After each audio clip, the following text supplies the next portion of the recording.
Hello, I'm Ryan Polrees. I'm the founder and CEO of Money Act. And today I wanted to talk about how important it is to have a good tax advisor. Now, tax advisors come in many different shapes and sizes, if you want to say it that way. But really, what you want to look for is someone who is proactive instead of reactive. I think the majority of people go to tax advisors, if they even use a tax advisor at all, like TurboTax or something instead. But maybe you go to H&R Block or something generic like that. Most of the time, you're going to find a tax advisor that is reactive, meaning you've gone through the whole tax year, and then you hand over all your information that they ask for, and then they're reactive to whatever you did. Now, a proactive tax advisor will meet with you before the year starts to discuss what your goals are for the year, what you're doing, how you're setting things up. And initially, it may take just the first meeting because you're plotting out what you're doing. But of course, you want to follow up having a proactive meeting every once in a while when things change in your life. So maybe you started a new business or whatever it may be. Now, a lot of people will say, well, I'm only an employee, so there's not much you can do. And for the most part, that is true.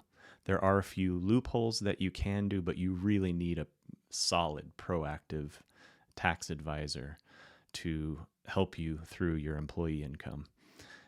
However, again, it's much more difficult, and those tax loops are far and few between. In fact, one that I used last year, literally within 3 months, I was luckily grandfathered in, but within 3 months, it became illegal. So you definitely need a good, proactive tax advisor regardless. But what can help is if you start purchasing assets, residual income producing assets like rental property, or it could be royalties from movies and music that you can purchase. There's a whole slew of things that you can buy as an asset and fold that under a company like an LLC. And what that allows you to do is now you're treating that income as a business. And businesses have way, way, way more tax advantages that you can use. In fact, for this business, Money Act, my son edits all of my difficult videos, like my skits and some other more challenging videos. He does all the thumbnails for my videos, among a whole bunch of other things. And if you employ your child under the age of 22 and give them real tasks, you can't just make it up. For instance, my 8-year-old does work for me as well. He'll help press the button when there's a bunch of us on set. I need somebody else to press the button to get the audio going. He'll do the slate, all that kind of stuff. If you have a younger child, like under the age of 7, it's hard to justify to the IRS that they are working in your business. But if you take photographs of them and use in your business for advertising material or even in an informational video, whatever it is, then they're an actor or a model or something like that. That could be tax deductible. Regardless, the tax deduction there is, I believe, and you have to take everything, not with a grain of salt, but look into it for yourself, because this is not tax advice. I'm just throwing out this as information. But I believe it's $12,900 a year that you can write off on your business taxes. Of course, you have to have income to make it worth it. And then your child gets that tax-free. So they don't have to pay federal income tax and all that other stuff that weighs you down, and you don't have to pay payroll tax and all this other stuff. So that's one advantage. And what you can do, because they're your kid, is you can tell them how to spend it. So you could say, well, you really want to go to Disneyland, you're going to have to pay for it yourself. You're making money. Or you want all these fancy clothes, these brand name clothes, you buy them, that kind of thing. So instead of you buying them out of your income, there's the advantage. So the other things that you can write off are mileage that you use for your car.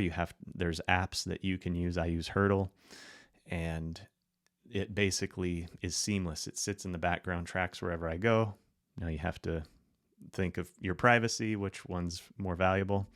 But for me, it's nice because I can just swipe right if it's a business expense, and then you click which business, and then swipe left if it's personal. And then it just adds up at the end of the year, and you've got a perfectly laid out thing that you can write off on your taxes.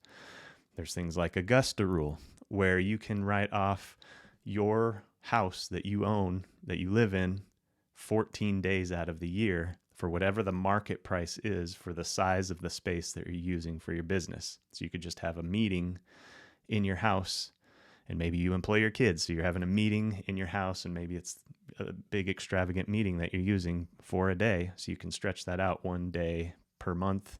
Of course, you can still do 2 more days out of that to meet the full amount. This is where you need to separate yourself from all I'm doing is I'm an employee and I'm making income. That is the highest tax you can have. And what I like to tell people is it's not about how much you make, it's how much you get to keep. And the more you make, the higher the tax bracket is, the higher percentage you have to pay out of your income. So you really need to diversify yourself by having other assets that bring in income that aren't taxed as high. Investment income is taxed at 20%, which is far less than 35 to 50% as an employee, maybe even more in some cases. The whole point of this is you need to be strategic about your largest expense in your life, which is taxes. And you shouldn't feel guilty about paying your fair share when they spend it without thought, and you look around and you're like, what am I actually getting out of this? Oh, right, it's all going to other countries to use in wars and whatever else that I don't believe in. So that's where you have to separate yourself from this whole fair share stuff. If you really believe in that, then why don't you take as much back as you possibly can and then give it to charity, which also you should do anyway. But now you can put that money towards what's really important. That's my big aha moment for today. Hopefully you enjoyed that. And if you did, please click the like button below, and also subscribe to this channel.